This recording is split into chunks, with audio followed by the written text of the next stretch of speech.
Le të fokusohemi pak tek lëvizja mjaft. Në vitin 2011 fitova të drejtën për të u anëtarësuar në lëvizje mjaft, duke u bërë pjesë me të drejta të plota të kësaj nisme qytetare dhe duke kontribuar në veprimtarinë e saj qytetare dhe sociale. Rrugëtimi im në këtë lëvizje nisi në vitin 2011 kur fitova të drejtën e anëtarësimit. Sot kam nderin të drejtoj këtë organizatë si drejtuese ekzekutive.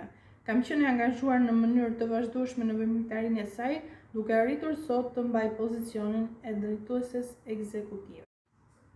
Realisht, çfarë përfaqëson në thelb lëvizja mjaft si një fenomen social-politik, një nismë qytetare, një platformë aktivizmi, një strukturë e organizuar me objektiva politike shoqërore.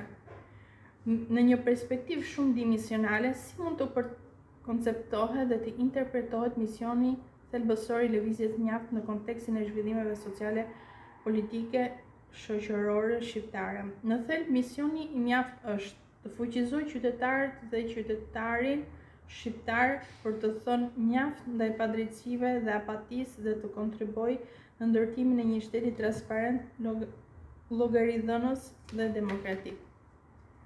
Vizioni: të ndërtojë një shoqëri ku fjala mjaft shndërrohet në reagimin në filozofi qytetare, një vizion për Shqipërinë e drejtësisë, pjesëmarrjes dhe përgjegjshmërisë.